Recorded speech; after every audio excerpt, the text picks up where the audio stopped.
सत्य के साथ। अब ये तो देखने के बाद पता लगेगा कि कौन से पोस्टर लगे हैं। शासन और प्रशासन क्या निर्णय लेता है वो अलग विषय है। देखिए, जो आकर के वहाँ पर हमारी पूजा पद्धति को स्वीकार कर रहा है, जो आकर के माँ गंगा को नमन कर रहा है, जो आकर के माँ गंगा का प्रसाद प्राप्त कर रहा है, जो गंगा जल में डुबकी लगा रहा है, निश्चित रूप से उसकी आस्था हमारे में है। दूसरे धर्म का कोई व्यक्ति गंगा जल का स्नान करेगा। सहयोग करें, गंगा घाटों की सफाई व्यवस्था में अपना सहयोग प्रदान करें, गंगा घाटों पर लगी हुई संकर जंजीरों का प्रयोग करें, धारा के बीच न करें। माँ गंगा जी में कुल्ला, दातुन करना, तेल साबुन लगाकर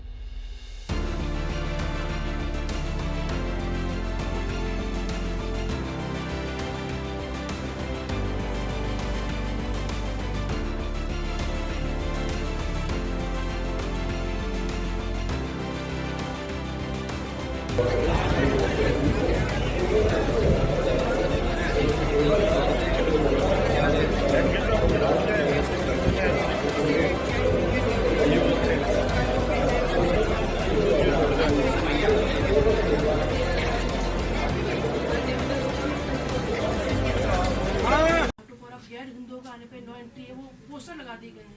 विपक्ष ये कह रहा है कि ये देश सबका है, सिर्फ एक धर्म का नहीं है। देखिए भाई, कुछ स्थल ऐसे होते हैं जिन स्थलों की एक पवित्रता का भी एक महत्व होता है, और पहली बार तो हुआ नहीं नियम, पहले से ही नियम है। और मुझे नहीं लगता कि दूसरे धर्म का कोई व्यक्ति गंगा जल का स्नान करेगा।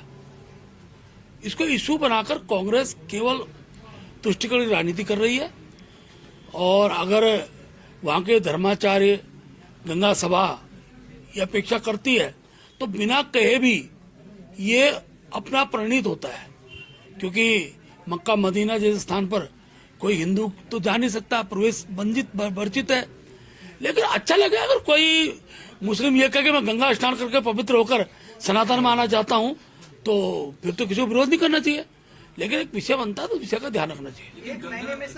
देखिए, जो आकर के वहाँ पर हमारी पूजा पद्धति को स्वीकार कर रहा है, जो आकर के माँ गंगा को नमन कर रहा है, जो आकर के माँ गंगा का प्रसाद प्राप्त कर रहा है, जो गंगा जल में डुबकी लगा रहा है, निश्चित रूप से उसकी आस्था हमारे में है।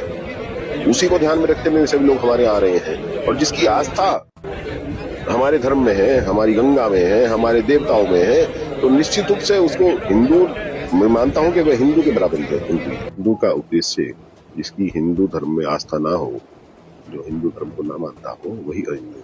1916 का जो म्युनिसिपल बायलॉज है, उसके एक्सटेंशन की मांग है, उसके क्षेत्र विस्तार की मांग है, उसके नियमों के विस्तार की मांग है। यह जो वहाँ पर बोर्ड लगाए गए, वह पुराने कानून, उस नियम को सार्वजनिक करने के उद्देश्य से लगाए गए कि वहाँ पर आने वाला प्रत्येक श्रद्धालु को वहाँ के कानून व्यवस्था, वहाँ के नियमों की जानकारी रहे। इस दृष्टि से वहाँ पर केवल बोर्ड लगाए गए हैं। इसका भी प्रवेश द्वारों पर वह बोर्ड लगा दिए गए, और वह सूचना सार्वजनिक करने के उद्देश्य से लगाए गए हैं।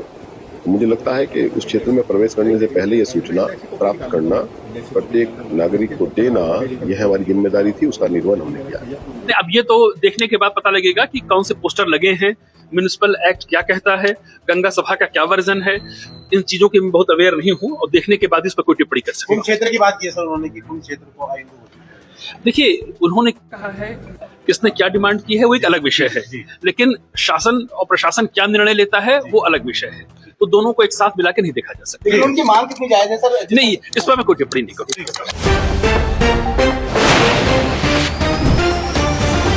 सत्य के साथ।